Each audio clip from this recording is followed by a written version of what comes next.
Yes yes yes yes yes good evening good evening good evening. और मैं सुमित शर्मा सबका स्वागत करता हूं आपके अपने चैनल है बैच जीत 2026 बैच में, जहां पर पहला चैप्टर चल रहा था। लिविंग वर्ल्ड चैप्टर का नाम था। पहला लेक्चर हो चुका है, दूसरे लेक्चर पे हम आ चुके हैं। सेकंड लेक्चर है। तो पिछले लेक्चर में हमने कुछ कैरेक्टरिस्टिक कुछ फीचर्स को स्टडी किया था, तो आज हम उसी को कंटिन्यू करेंगे। नेक्स्ट है आपका feature consciousness. Consciousness spelling S high होता है। कॉन्शियसनेस, कॉन्शियसनेस का क्या मतलब है? What is the meaning of consciousness? Consciousness का मतलब है an organism is aware of its surrounding. एक ऑर्गेनिज्म उसकी सराउंडिंग से अवेयर है, aware of its surrounding, and अच्छा, सराउंडिंग को तो वो जानता है, बट अगर सराउंडिंग में कोई चेंज आ जाए, and can feel any stimuli. Stimuli का मतलब होता है एनी चेंज, ठीक है, कोई भी चेंज, जो कि कैसा हो सकता है? फिजिकल हो सकता है, केमिकल हो सकता है, और बायोलॉजिकल भी हो सकता है। उसको फील कर सके, स्टिमुलाई इन एनवायरमेंट, और उसको फील करने के बाद सुटेबल एक्शन ले सके उसकी तरफ, है ना। And can generate a particular response towards it. उसकी तरफ कोई ना कोई रिस्पॉन्स जनरेट कर रहा है, ठीक है। तो इसी को हमने बोला कॉन्शियसनेस। और without any exception we all from prokaryotes to eukaryotes, prokaryotes से यूकैरियोट्स तक, आर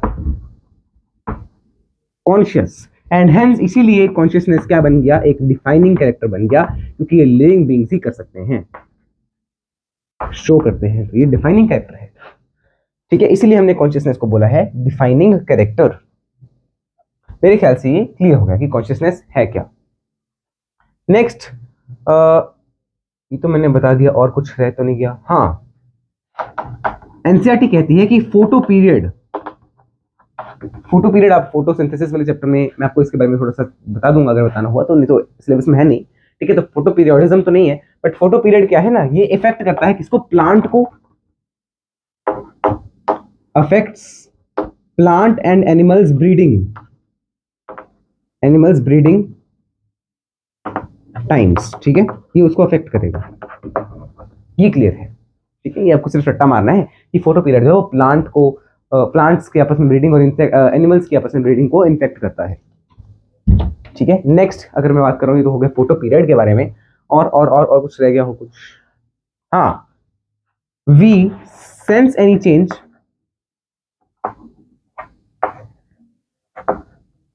हम कोई भी चेंज सेंस कैसे करते हैं? थ्रू अवर सेंस ऑर्गन्स,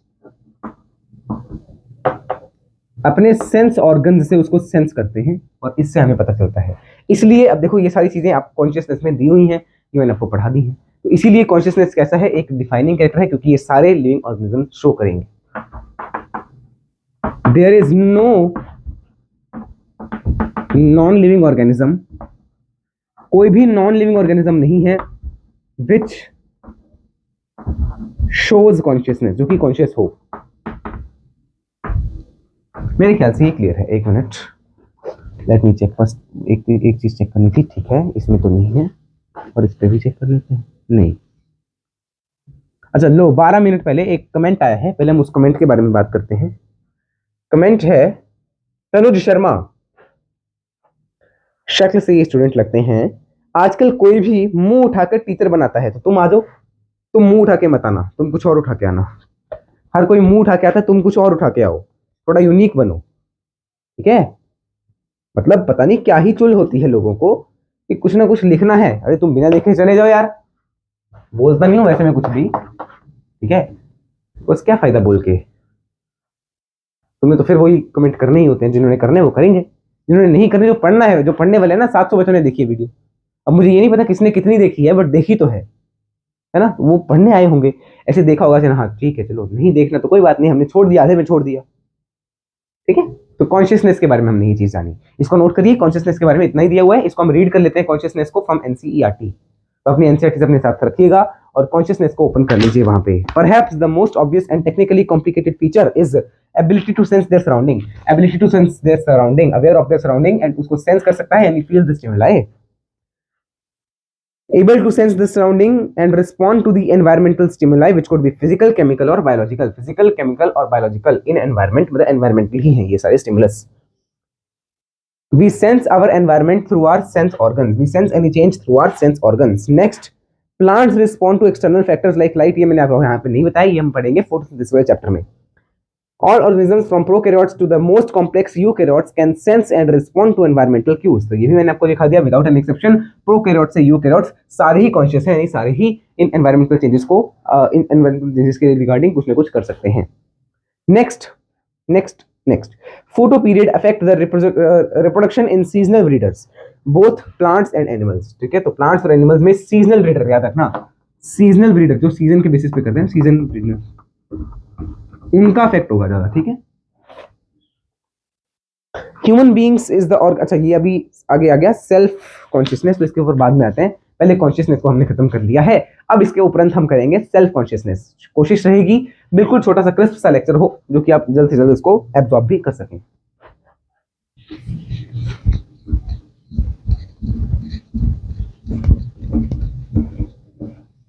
अब हम करेंगे नेक्स्ट है जो कि सेल्फ कॉन्शियसनेस। मैं बताऊं ये लेक्चर मैं पहले रिकॉर्ड कर चुका हूं और वो मैंने दूसरे फोन से किया था, मेरे को क्या पता यार वो इतना पुराना फोन, उसमें वीडियो चलती नहीं, वीडियो तो चल रही है आवाज आ ही नहीं रही, कभी आधी रिकॉर्ड हुई है। मैं इतना गुस्सा आया ना मेरे को आज। और ऐसे कमेंट और दिख रहे हैं, वैसे मैं कुछ नहीं बोलता ऐसे कमेंट्स को कि यार करने दो कमेंट, ठीक है मेरा तो कमेंट ही बढ़ रहा है, कुछ कम थोड़ी हो रहा है ना, करने दो कमेंट। बट आज भी गुस्सा चढ़ा हुआ था, अचानक से निकल गया। अभी मैंने चलो क्या की बोली नहीं। सेल्फ कॉन्शियसनेस, सेल्फ कॉन्शियसनेस का मतलब है aware of our own self. हमें खुद के बारे में बहुत कुछ पता है, हम अपने बारे में जानते हैं और ये only humans are self conscious. सिर्फ ह्यूमंस ही हैं जो कि सेल्फ कॉन्शियस हैं, जो कि कैसे हैं, सेल्फ कॉन्शियस हैं। इसीलिए हम कहेंगे कि ये not a defining character. Self consciousness is not a defining character. But क्या सारे ह्यूमंस, वो भी सारे नहीं होते, कुछ ऐसे केसेस भी हैं जिनमें ह्यूमंस लिविंग तो हैं बट वो सेल्फ कॉन्शियस नहीं है। फॉर एग्जाम्पल एक कोमा पेशेंट को अगर आप देख रहे हैं तो यार आप देखेंगे कि वो कॉन्शियस तो है कि उसके आसपास क्या चल रहा है, बट वो आपको जवाब नहीं दे पाएगा, वो अपने बारे में कुछ नहीं, उसको अवेयरनेस रहेगी कि क्या कर रहा है ना, वो सब कुछ जो है बीच में ही कर देता होगा। आई डोंट, कोमा पेशेंट्स क्या है, दे आर ब्रेन डेड, उनको कुछ नहीं पता। तो यहाँ पे आपको एनसीईआरटी लिखती है they are brain dead but they are just supported by machines to run their heart and lungs. उनके हार्ट और लंग्स को चलाने के लिए सिर्फ मशीन्स लगाई गई हैं, बट स्टिल अभी वो कॉन्शियस, सेल्फ कॉन्शियस नहीं है। तो hence they are not self conscious, not self conscious. ये आपको सेल्फ कॉन्शियसनेस के पैराग्राफ में बताया है, इसको नोट करो और आगे चलते हैं। फिर इसको जल्दी से जल्दी नोट कर लिया जाए, जल्दी इसको नोट कर लीजिएगा। मैं इसकी पिक्चर भी क्लिक कर ली है, फोटो क्लिक कर ली है ताकि आपको नोट्स में प्रोवाइड कर दी जाए। अब हम डस्टर खो चुके हैं, ये रहा, मिल गया। ठीक है, तो ये सेल्फ कॉन्शियसनेस है। इसके उपरांत आपको एनसीईआरटी में कुछ चीजें यहाँ पे बताई हैं कि लिविंग की डेफिनेशन एग्जैक्ट आप क्या लिख सकते हो, what is the definition of being living, है ना। जैसे आपको मैंने आते ही इस चैप्टर में स्टार्टिंग करते पूछा था जिंदा हो क्या, तो आपने ने तो है ना कहा ही होगा हाँ, उसने तो कहा हाँ, ये क्या क्या क्या पूछ रहा है, हाँ जिंदा है तो ही तो देख रहे हैं। ठीक है, बस वही आपकी एनसीईआरटी में कुछ चीजें लिखी हुई हैं, वो मैं आपको यहाँ पे लिखवा रहा हूँ। एनसीईआरटी कहती है, ये मैं आपको समझा रहा हूँ, लिखवाना तो क्या ही जरूरत, एक मिनट बस। हाँ, लिखवाना तो खैर क्या ही जरूरत है, बट समझा देते हैं। ठीक है, आपको पता है कि यार एक ऑर्गेनिज्म या एक tissue, a cell may not have a particular feature which a tissue जो कि क्या है, कॉन्स्टिट्यूएंट ऑफ दैट सेल, उसी सेल से मिलके बना होगा, हैव। ठीक है, तो देखो एक सेल है, ये एक सेल है, ये एक सेल मान लो क्या नहीं कर पा रहा, कोई टिश्यू का काम नहीं कर पा रहा है ना। जैसे ये एक सेल प्लांट में पानी ऊपर से नीचे तक नहीं पहुंचा सकता, नीचे से ऊपर तक नहीं पहुंचा सकता। बट जब ऐसे कई सारे सेल्स, जो कि अब टिश्यू की डेफिनेशन आप आगे पढ़ेंगे, ये एक सेल तो नहीं कर पा रहा था, अभी कई सारे सेल कर पा रहे हैं। एक सेल इसके कैपेबल नहीं था, बट ये ग्रुप ऑफ सेल्स कैपेबल है। अब इसमें अगर मैं एक सेल देखूंगा तो वो अकेला कैपेबल नहीं होगा, तो ये आपको एनसीईआरटी में लिखा हुआ है, और ये लिखा हुआ है तो मैंने समझा दिया, इसको कोई तुक तो बनता नहीं था, यहाँ पे क्यों दे दिया पता नहीं। और ऐसे ही एक और चीज है, a molecule which is constituent of, जिससे मिलके क्या बना है, which is constituent of, which is a unit of लिख लेते हैं, which is constituent of. Constituent of का क्या मतलब होता है, जिससे बना है। तो molecule which is constituent of, नहीं यार, which is responsible for making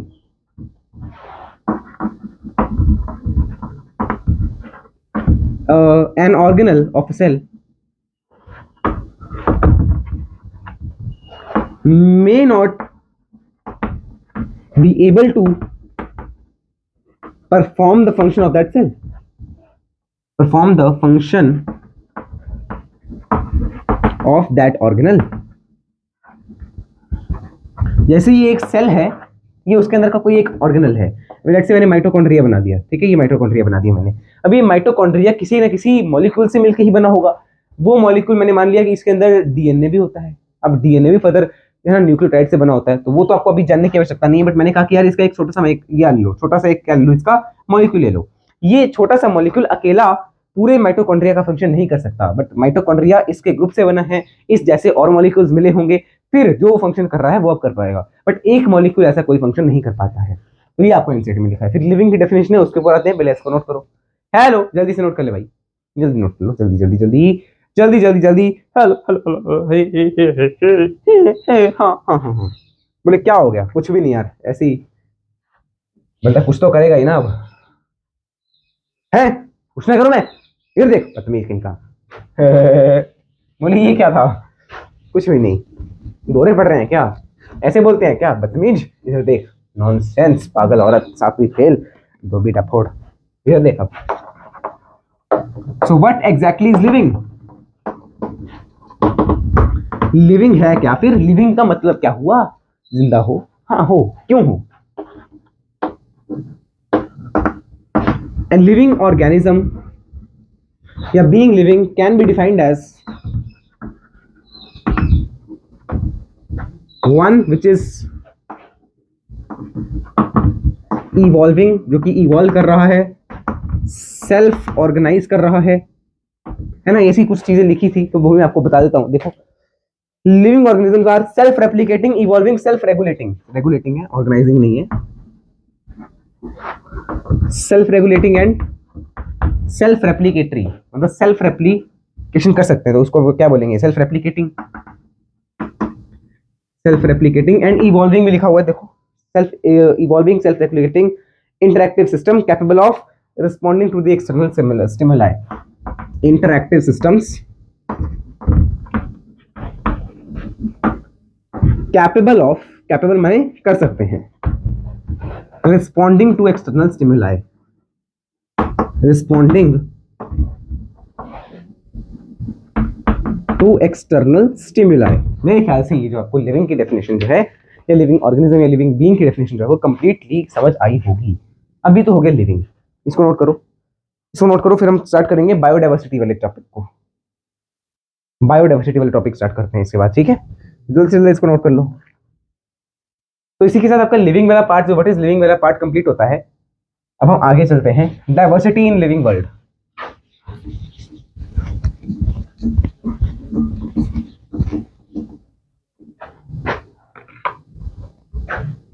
next है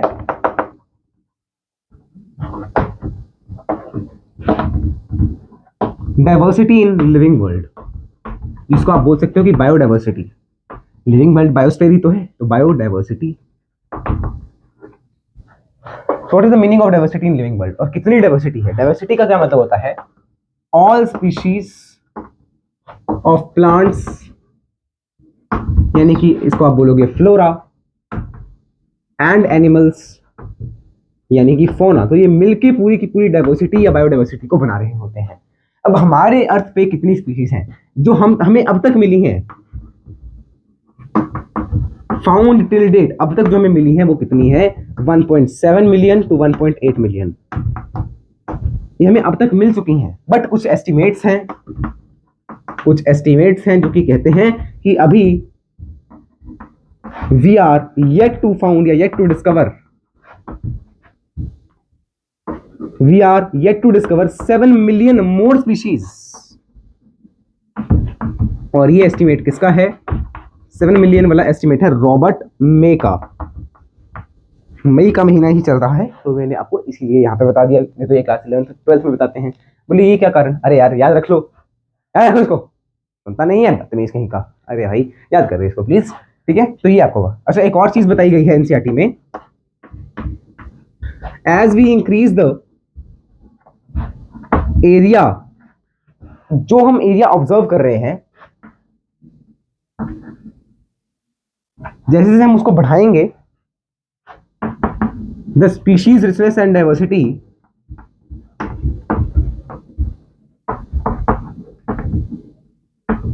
आल्सो इंक्रीजेस। ठीक है, स्पीशीज की रिचनेस और डाइवर्सिटी भी बढ़ती जाएगी। इसको हमने कहा है स्पीशीज एरिया रिलेशनशिप।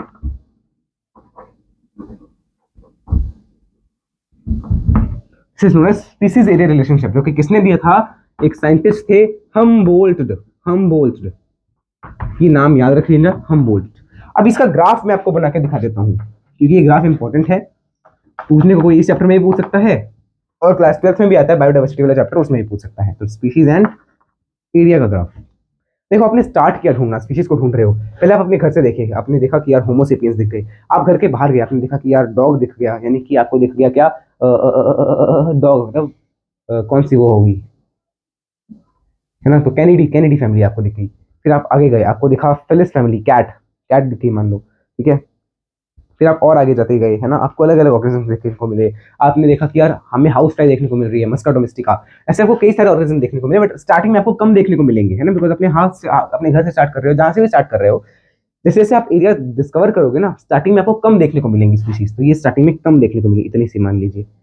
एरिया बढ़ा रहे हो बट स्पीशीज कम देखने को मिल रही है।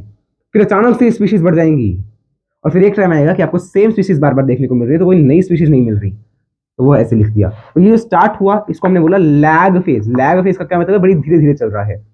ये हुआ लॉग फेज। लॉग फेज मतलब बड़ी तेजी से आपको देखने को मिला। और ये है असिम्पटोट। असिम्पटोट मतलब इसके बाद अपना एरिया आप जितना मर्जी बढ़ा दो, आपको सेम स्पीशीज दोबारा मिलेंगी, कोई भी नई स्पीशीज आपको देखने को नहीं मिल रही। इसको बोलते हैं असिम्पटोट।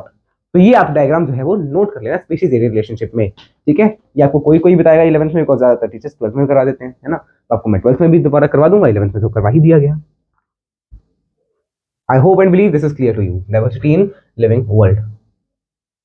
और देखना कुछ छूट ना गया हो बस इसमें से, फिर हम आगे चलेंगे। डाइवर्सिटी बायोडाइवर्सिटी बता दिया है, ये सब हमने देख लिया। हाँ, तब हम आते हैं नॉमेनक्लेचर पे। एक मिनट,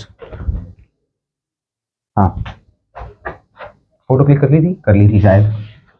नहीं की होगी तो स्क्रीनशॉट तो खींच ही लेते हो तुम। बाकी पता नहीं, अगर स्क्रीनशॉट नहीं भी खींचे तो भी मैं आपको नोट्स तो प्रोवाइड कर ही दूंगा, बट लेक्चर के चैप्टर के खत्म होने के बाद एक साथ मिलेंगे नोट्स, ठीक है? नेक्स्ट है, ओए ये क्या, ये बंद हो गया क्या? अब अगर बंद हुई होगी ना, ठीक है, शुक्र है नहीं हुई। मुझे लगा वीडियो बंद होगी, मैं भाई सिर्फ फाड़ लेता अपना बाद में।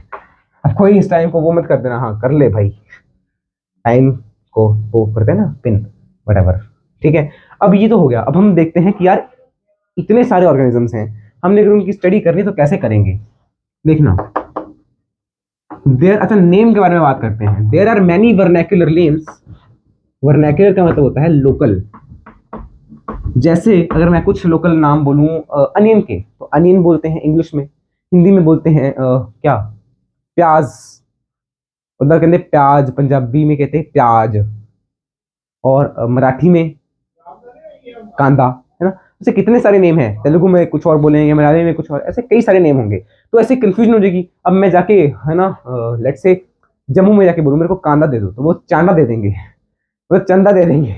उनको क्या पता यार कांदा क्या होता है ना। तो ये वर्नाकुलर लैंग्वेजेस का खेल है यार। अगर मैं महाराष्ट्र में जाके बोल रहा हूँ भाई 2 किलो कांदा पैक कर देना, तो वो कर देंगे। अगर मैं जम्मू में जाके जो भी जम्मू का नाम है वो बोलूंगा, तो वो पैक कर देंगे, है ना। तो इस तरह से होता है। तो इसीलिए कई सारे नाम है, तो मैं क्या बोलूं जिससे वो समझ जाए, डायरेक्ट समझ जाए। तो इसीलिए कई सारे वर्नाकुलर लोकल नेम्स हैं। अगर मैं बाहर जाऊं, मैंने मान लिया ऑस्ट्रेलिया गया, मेरे को 1 किलो प्याज दो, 2 किलो कांदा दो। मैं मान लो कनाडा गया, 2 किलो प्याज दो, 1 किलो कांदा दो। अरे वो थप्पड़ देगा मुंह पे।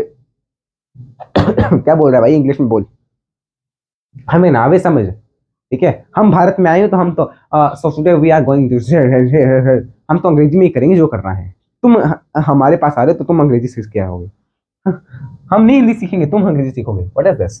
There are many vernacular languages, तो उनमें अलग अलग नेम्स होंगे फॉर अ सिंगल ऑर्गेनिज्म, एक सिंगल ऑर्गेनिज्म के लिए। बोले आम के लिए ही इतने सारे हैं, है ना। आम के लिए कहीं बोलेंगे आम, कहीं बोलेंगे आंबा, आंबा आंबा खानू, पता नहीं किस लैंग्वेज में बोलते हैं, बोलते हैं आंबा।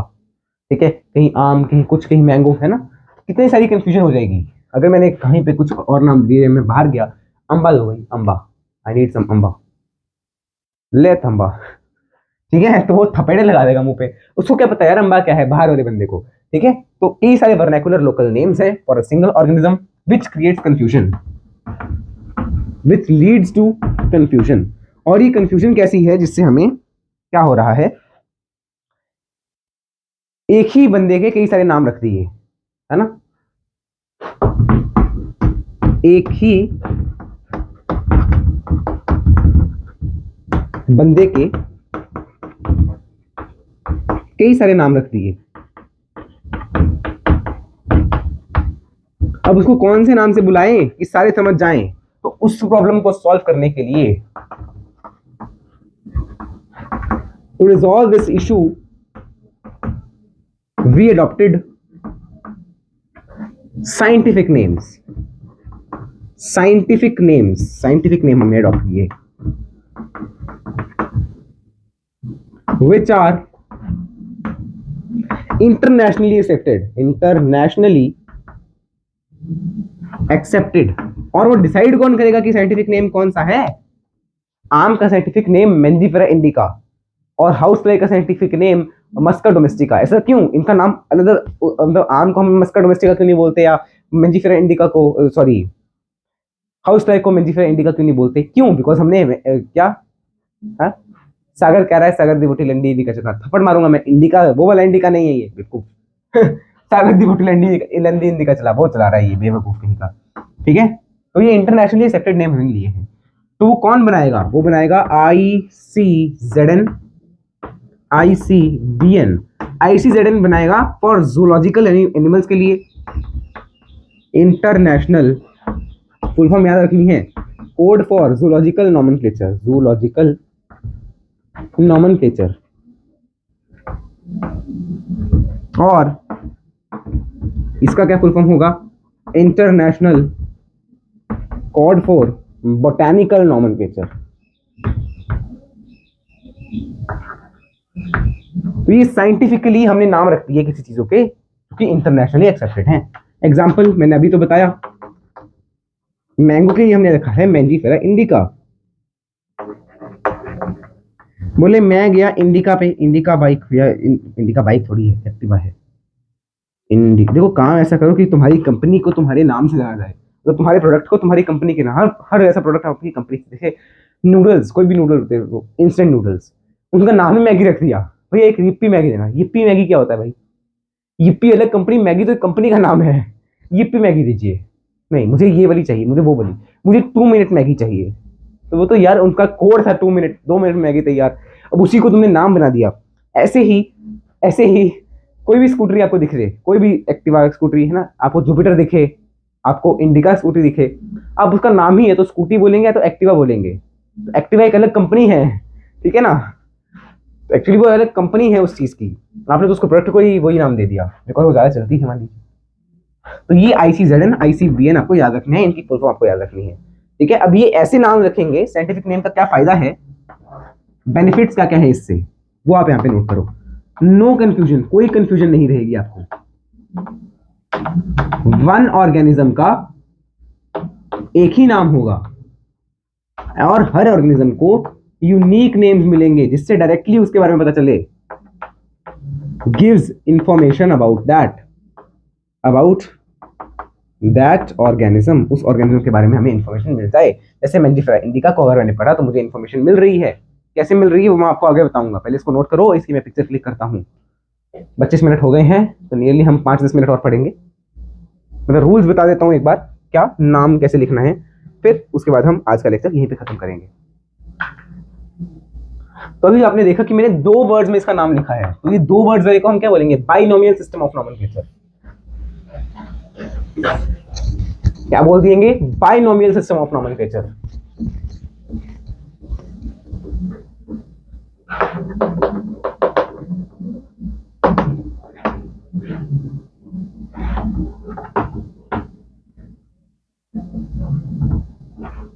बाइनोमियल सिस्टम ऑफ नोमेनक्लेचर मतलब 2 टर्म्स होंगे, उसके हम रूल्स पढ़ेंगे। अच्छा ये किसने दिया था, ये दिया था कैरोलस लिनियस ने। कैरोलस लिनियस नाम के साइंटिस्ट थे, उन्होंने ये दिया था। ठीक है, वेरी इंपॉर्टेंट ही आ सकता है 1 मार्क में, मतलब नीट में तो 4 नंबर में आएगा। ठीक है, तो 2 टर्म्स एग्जाम्पल से समझते हैं। एग्जाम्पल मैंने आपको बताया था, हाउस फ्लाई का ले लो या किसी चीज का भी ले सकते हो। हाउस फ्लाई का ले लीजिए, हाउस फ्लाई का नाम था मस्का डोमेस्टिका, या आप बोले पोटैटो, सोलनम ट्यूबरोसम। दोनों नाम में आपको कुछ कॉमन दिखेगा, ट्यूबरोसम क्या कॉमन दिखेगा बताऊंगा। ठीक है, देखना सबसे पहला rule,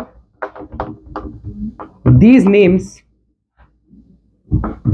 are Latinized, are in Latin and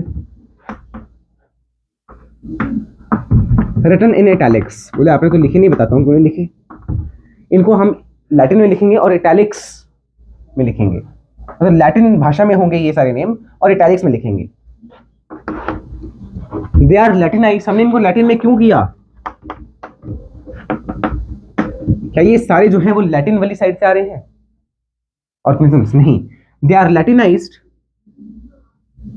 1 minute wait करना, मुझे बाहर कुछ बोलना था, 1 मिनट। अच्छा नहीं, वो नहीं आया जिसको मुझे बोलनी थी। ठीक है, मैंने देख लिया बाहर। ठीक है, तो ये लैटिनाइज क्यों किए गए,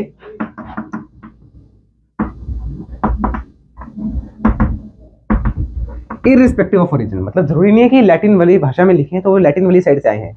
लैटिन भाषा डेड भाषा है, इसलिए इसको लैटिन में लिखा गया। क्योंकि अगर मैं हिंदी में लिखता तो कोई इंग्लिश वाला बोलता कि हाँ why are you writing this in Hindi, Hindi is not a language.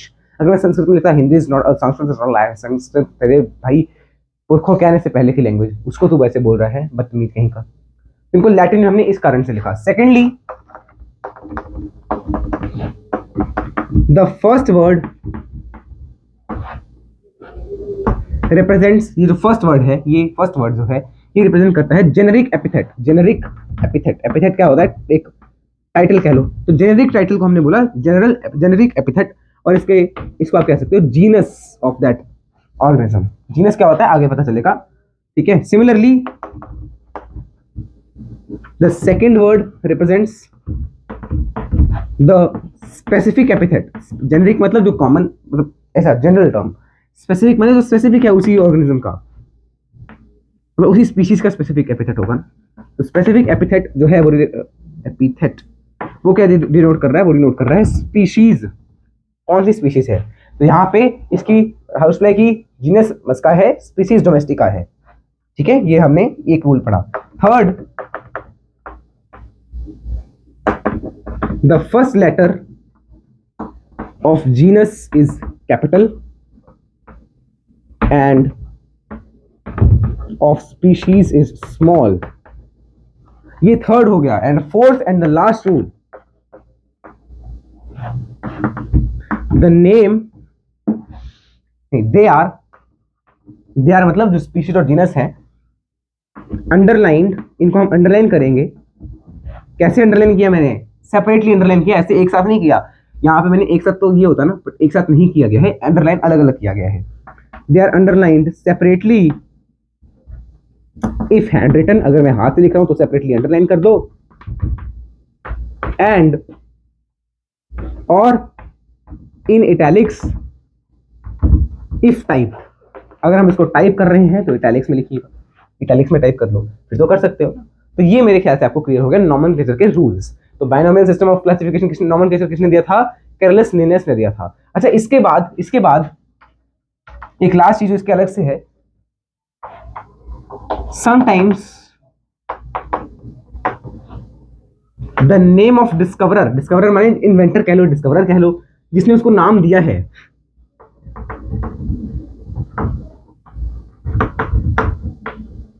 Name of the inventor of the name, एक मिनट बंद तो नहीं हो गया यार, क्योंकि इसमें पता नहीं आईपीएल की ट्यून बज रही है। The name of the inventor of the name is written in Roman numerals, नहीं रोमन स्क्रिप्ट में लिखा जाएगा, मतलब जैसे नॉर्मल लिखते हैं ना कैपिटल फिर स्मॉल, वैसे रोमन स्क्रिप्ट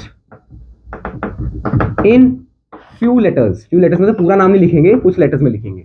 एग्जाम्पल देखना इसका एग्जाम्पल देखना, मैंजीफेरा इंडिका, लिन का क्या मतलब हुआ, लिन का मतलब लिनेस, क्योंकि इसका नाम लिनेस ने दिया था तो इसलिए ऐसा लिखा गया, ठीक है। लिन का क्या मतलब है, इस लिन का मतलब है लिनेस, ठीक है। तो मेरे ख्याल से ये क्लियर है, क्योंकि लिनेस ने इसको डिस्कवर करवाया था तो इसका नाम दिया था। इसको नोट करो जल्दी, इसकी रीडिंग हम अगले लेक्चर में करेंगे, ठीक है ना। मेरे ख्याल से ये क्लियर है। अब आधे घंटे का लेक्चर तो हो ही गया है, देखता हूँ कुछ छूट ना गया हो इसके ऊपर का, ठीक है। तो अभी तो आपको आइडेंटिफिकेशन वगैरह मुझे बताना है, वो मैंने अभी नहीं बताया है आपको, ठीक है। वो मैं आपको अगले लेक्चर में बताऊंगा, जहाँ पे मैं आपको टेक्सोनॉमी करवाऊंगा, ठीक है। तो अगले लेक्चर में हम टेक्सोनॉमी करेंगे, सिस्टमैटिक्स करेंगे, एंड टेक्सोनॉमिक कैटेगरीज को खत्म करने की कोशिश करेंगे। अगर कोई थोड़ी बहुत रह भी जाएंगी तो वो भी हम देख लेंगे ना। देखते हैं अगले लेक्चर 45 मिनट्स का रख लेंगे, 45-50 मिनट्स 30 या 1 घंटे का, ठीक है। तो अगले लेक्चर में कोशिश करेंगे कि इसको कंप्लीट करवा दें। अब बात करते हैं होमवर्क पे। तो आज आपको होमवर्क नहीं देते हैं, होमवर्क आपको कल ही दे देंगे, एक ही साथ एक ही डीपीपी में मैं आपको 20 क्वेश्चन दे दूंगा, ठीक है ना। Today there is no homework, आप बस इसको रिवाइज करके आइएगा, क्योंकि आज का हमने कुछ पढ़ा क्या है, पढ़ा कुछ भी नहीं है, सिर्फ जनरल चीजें हैं कुछ छोटी मोटी सी, उनको पढ़ा है। हाँ, उनसे भी क्वेश्चन आ सकता है, बट स्टिल होमवर्क में नो डीपीपी। कल आपको डीपीपी मिलेगी जिसमें 20 या 30 क्वेश्चन होंगे, ठीक है। जस्ट आपको क्या करना है, रिवाइज द लेक्चर, लेक्चर को रिवाइज करिएगा, एंड और क्या कर सकते हो, रिवाइज करना लेक्चर को,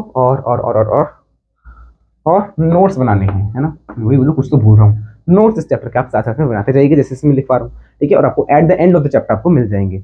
चलिए अब हम कुछ कमेंट्स आपके देख लेते हैं, जो आपने इस से पिछले लेक्चर यानी लेक्चर नंबर 1 पे किए हों, वो वाले कमेंट्स हमें देखने हैं, ठीक है। एक तो मैंने अभी आपके सामने पढ़ दिया था, दूसरे हम अभी देख लेते हैं।